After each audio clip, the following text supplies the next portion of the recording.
The night the city finally went quiet. The city only ever truly rested around 3 in the morning. That was when the traffic lights kept changing for no one, when apartment windows stopped flickering one by one, and when even the stray cats seemed to agree to call it a night. At 3 a.m., the city exhaled. Slowly. Reluctantly. Mila liked that hour best. She stood barefoot by the window of her apartment, holding a mug that had long gone cold, watching the streets 8 floors below. The rain had stopped an hour earlier, leaving the asphalt dark and reflective, like the city had been polished just for her. She wasn't waiting for anything. At least, that's what she told herself. The clock behind her ticked softly. 3:07. A knock came at 3:08. Not loud. Not hesitant.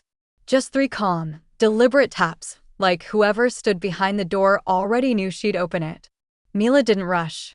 She set the mug down, smoothed her oversized sweater, and walked to the door with a strange sense of familiarity tugging at her chest. When she opened it, she wasn't surprised. It was him. Eli looked exactly the way he always did in her memory, dark coat, rain still clinging to his hair, eyes carrying that half-smile that never fully showed itself. Like he knew something amusing, but didn't feel the need to explain. "Hi," he said, quietly. The word landed between them and stayed there. "You're late," she replied, even though they'd never set a time. He glanced at his watch anyway.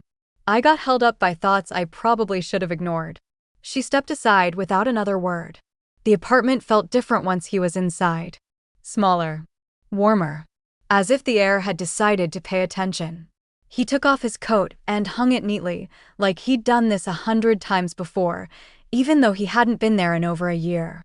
They stood facing each other, close enough to notice details, the faint scar on his eyebrow, the way her hair curled slightly at the ends when it was humid.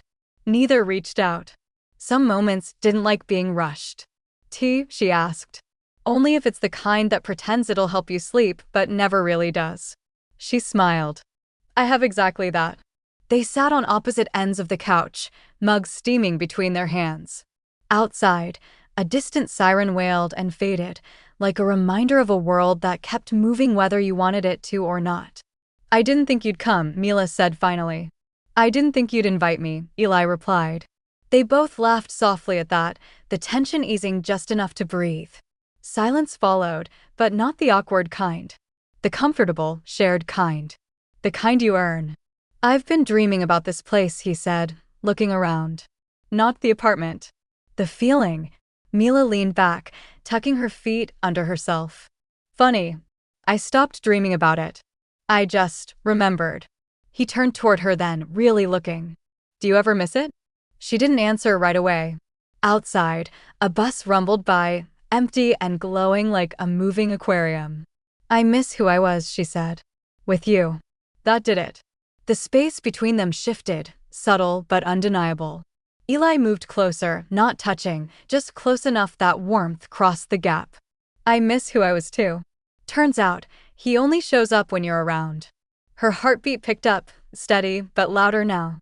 She could smell rain on him, mixed with something familiar, soap, maybe, or memory. "You always say the worst things so gently," she murmured. "And you always pretend not to like it." This time, when their hands met, it wasn't dramatic. No spark, no rush. Just fingers brushing, then settling, like they'd finally found where they belonged. Her thumb traced a slow, absent line over his knuckle. Time softened. They talked in low voices about nothing important and everything that mattered. About cities they'd almost moved to. About people they'd almost loved. About the strange way life kept happening whether you were ready or not. At some point, the lights were dimmed without either of them remembering who did it. Mila rested her head against his shoulder. Eli tilted his head just enough to rest his cheek against her hair. Their breathing synced, slow and even, like a quiet agreement. Outside, Dawn began rehearsing, barely there, a hint of blue behind the buildings. "You know," he said softly, "this doesn't have to mean anything." She smiled against him. "Good.